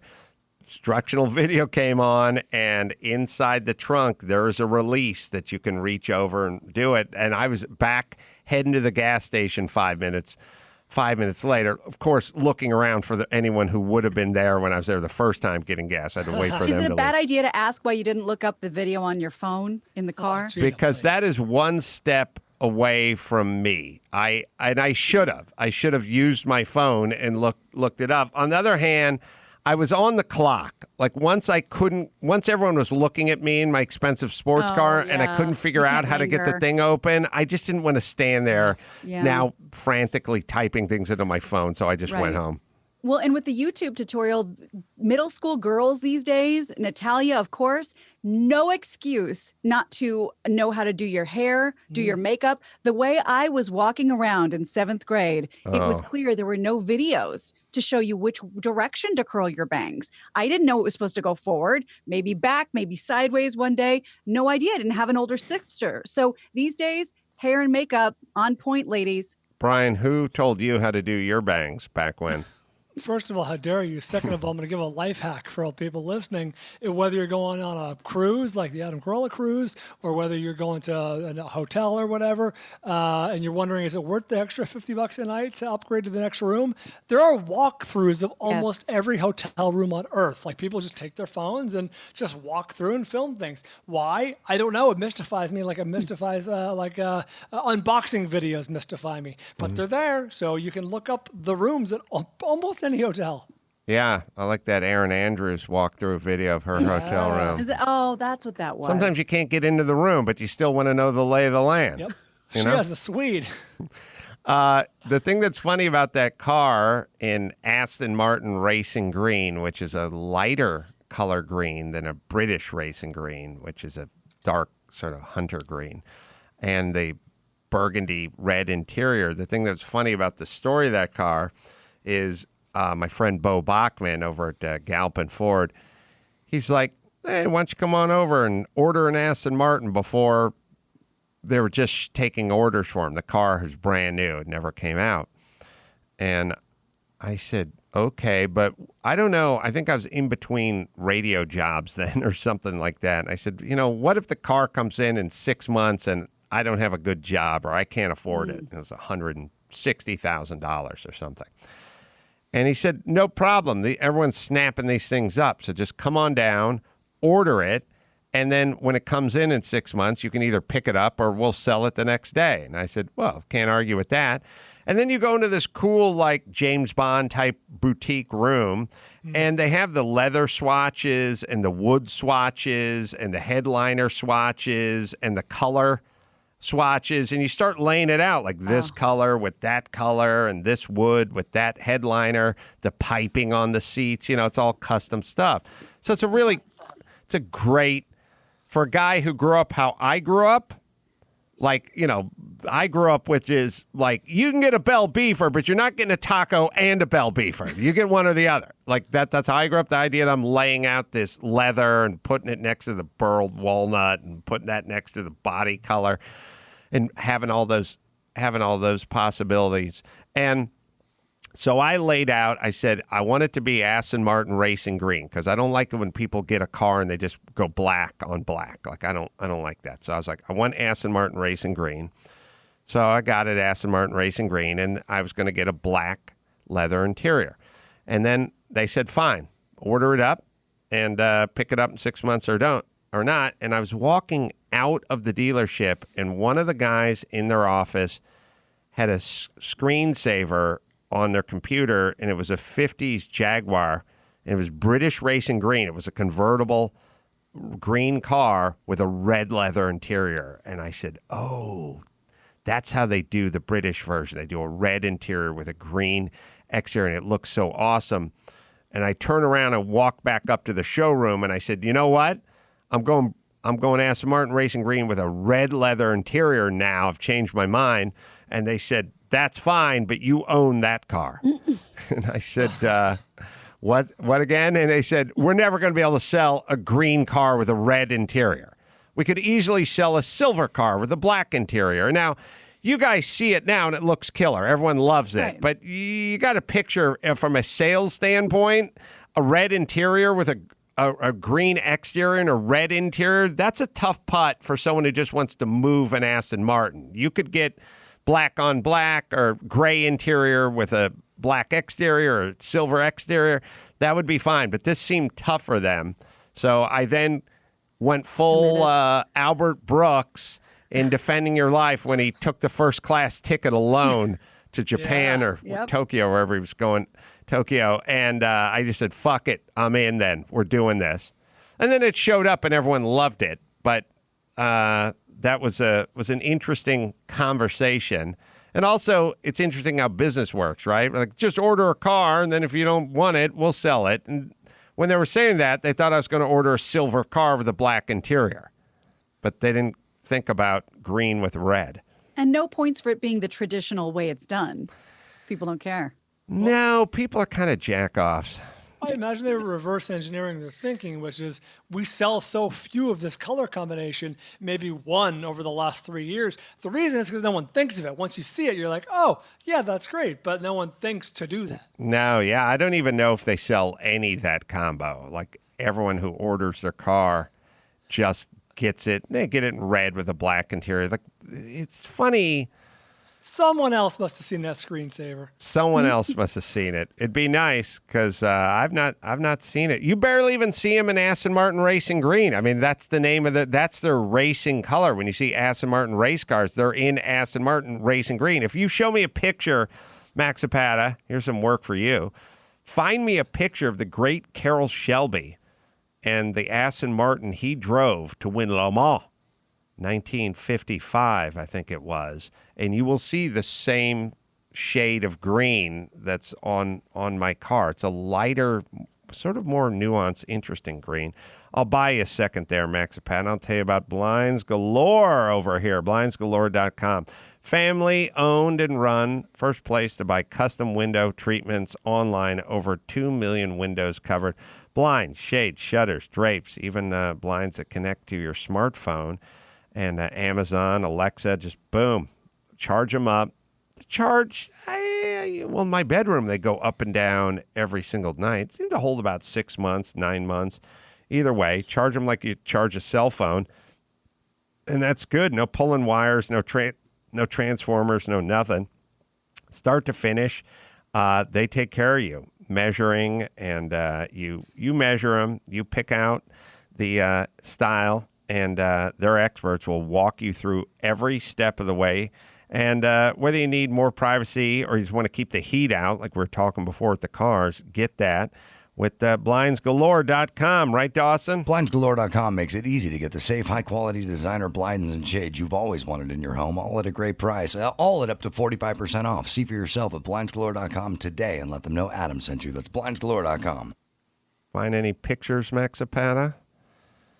Now, you probably have to find a color newer. Yeah, there it is. It's that light green, which is not that hunter green, but it's a very pleasing green called Aston Martin Racing Green. Is it British Racing Green, right? Brunswick Green, Hunter Green. British Racing Green is a darker. That's on Jaguars. Okay. Just saw 2 of those yesterday. With the darker, it is a darker green. Yeah, the Hunter Green and the British Racing Green is like what you'd see if you pull up a Jaguar and you say British Racing Green, you'll see like the dark green, the Aston Martin Racing Green. I don't know if they call it what they call it other than Aston Martin Racing Green. It's a lighter green. But anyway, all right, one more, Gina Grad. It's purty. So if you're an animal lover, now is a good time to move to Germany because they're introducing a law that would make it mandatory for owners to take their dogs for walks at least twice a day for a minimum of an hour in total. The proposed Dogs Act also states that owners would not be able to leave dogs chained up or alone for an entire day, and puppies would be required to have human companionship for at least 4 hours a day. Agricultural Minister Julia Klöckner says in a recent interview, pets are not cuddly toys. Their needs have to be taken into account. And if passed, this law could go into effect next year. How do they monitor it? I don't know. A minimum of 2 1-hour walks a day? No, a total of an hour of 2 walks. Oh, 2 So walks 20, total 20, an hour. 40, 10, whatever you want. Huh. I don't think I'm kind of a 1 walk a day dude. I don't, but a Oh, longer walk. But I Black don't. was such a fine.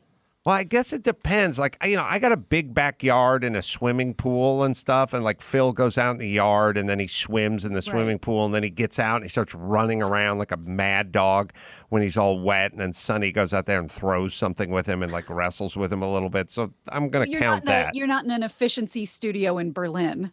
Right. So he kind of gets out and makes the scene. We're living in a interesting era, which is like monitoring government intrusion versus what we kind of agree is a good thing. We're kind of like, well, people should wear masks. Okay.